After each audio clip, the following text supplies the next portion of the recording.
Hey guys, what's going on? This is RJ Game News USA, and today I'm coming at you with some gaming news.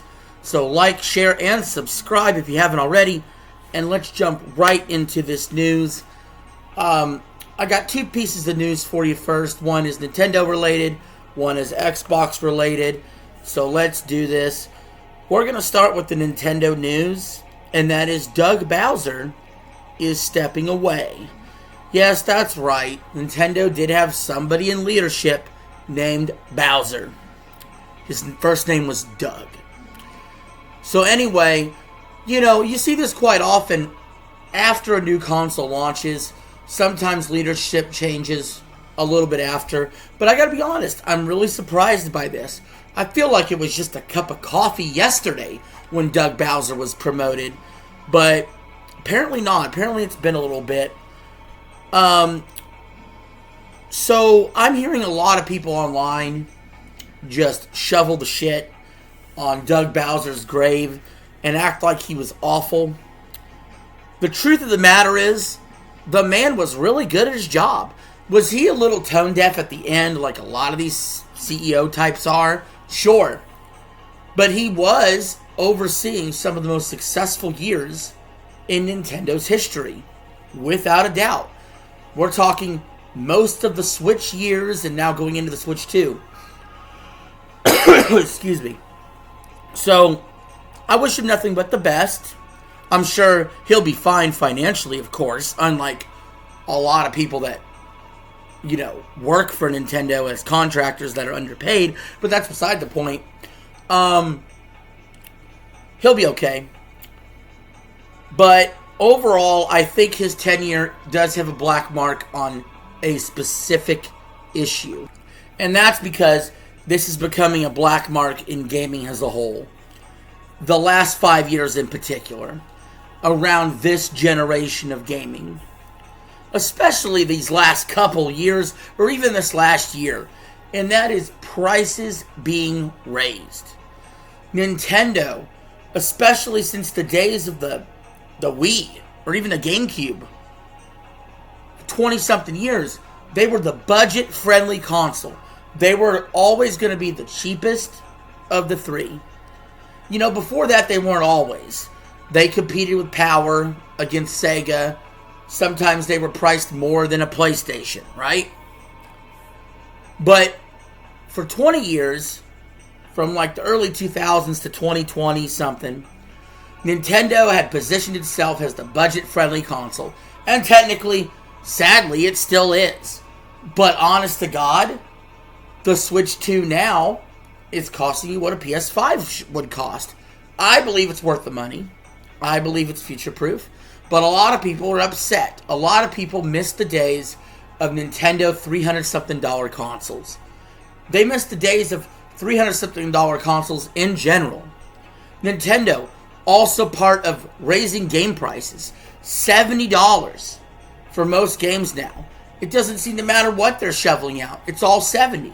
And they used to sometimes have $40 games or $50 games. It took a while for them to even go to $60. So that's sad to see. And now they have, the Mario Kart World at $80, of course, which a lot of people hated. Gave the game a little bit of a bad reputation, even though I think it's a good game and I would have paid $80 for it. But, the fact that the Switch 1 never got a price drop, and even, I thought for so long the Switch 1 would get a price drop at the very least when the Switch 2 comes out. And guess what? It actually goes up in price. That's the thing that's been going on the last 5 years in gaming. Things have been going up in price. Technology always got cheaper, and things always got cheaper, and systems always got cheaper. $100 GameCubes, $80 2DSs. It's a thing of the past. Gaming is becoming an expensive hobby. In fact, me, myself, and I have pretty much not been buying a lot of games. Not because I can't afford it, but because I don't want to put my money into $70 games all the time. You know what I mean? Like, I just want to leave it to things I'm really, really sure about. So that's caused me to try less things outside of when I've had Game Pass or PlayStation Plus. Which I no longer carry now because honestly I've ran through the services. And I kind of just play what I feel like. But anyway, that's not rambling about me. But Doug Bowser is part of that issue. So is Phil Spencer, big time. And so was the people in Sony's leadership that have come and gone. So, but at the end of the day, I think Doug Bowser should be remembered mostly positively. Or at the very least neutrally. Because there are worse ones out there. But speaking of price hikes, we got to get to the Xbox story. You guys know, I flipped out, I raged out on this channel whenever Xbox announced a second price increase. A second price increase that was taking the top-end model of the Series X to $800 now. And we also know the Xbox ROG Ally, which I bitched about months ago in a video, that could cost $900. It actually costs $1,000 for a stupid little handheld. So these Xbox prices are outrageous. Then they want to tout they're sold out whenever they're just not producing as much. It's fake, artificial scarcity, honestly. They know they won't sell a lot, so they don't produce a lot. Well, check this story out.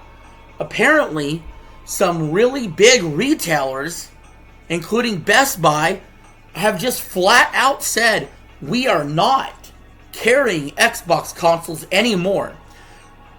Basically, they're saying the Xbox consoles we sold through, it sat, collecting dust for years, and they don't want to reorder any more shipments. They understand these systems aren't going to move. This is not an in-demand product. So that's even worse news for Xbox. They really must not care about selling systems, because why would a third-place system raise its prices above its competition when you're already in third place? You're going to move even less units. And that's because that's the plan, people. The plan is to produce less units. They're getting out of the console market. In fact, they even tout, play it on another device. Play it on another device you already own. Play it on your PC. Play it on your phone. Play it on a PlayStation. Play it on a Nintendo system, for all we care. Play it through your smart TV. Everything's an Xbox, right? Meanwhile, the systems they do sell, they want to see massive profit margins for, instead of it being a loss leader in order to bring software in and to grow their tent. They're trying to grow their tent a different way because they've acknowledged they've lost the console war. So they're done with that. They're Microsoft now. They're basically not Xbox, let's be honest. And it's a real shift in strategy, because when they were buying Activision Blizzard, the idea, the thought originally was, oh shit, look, all these exclusives could be on Xbox Game Pass, and let's grow the ecosystem. And basically, there was an idea that, PlayStation asked, well, can the Bethesda games be brought out to PlayStation consoles and stuff still? And Phil Spencer at the time said no, but apparently, they're bringing everything to every platform. Now, they did a 180 on that. Somebody decided we're not making enough money. They didn't even try. With the Activision Blizzard deal, they bought it, sat on their hands, added almost nothing from their library to Game Pass after the Activision deal, unlike the Bethesda deal where they really tried to add everything from the library and grow that tent, and apparently that wasn't good enough. I almost feel like it's $70 billion wasted, and almost nothing's different.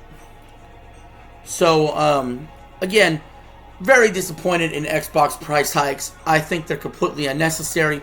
And clearly, retailers are not happy, and they are not interested in carrying Xboxes anymore for the most part. At least the ones I've talked to, like Best Buy. But anyway, guys, so thank you for watching the video. I really appreciate it. We're getting on the road to 200 subs. I think we're going to hit there really soon. So, again, if you're a subscriber to the channel, I really appreciate it.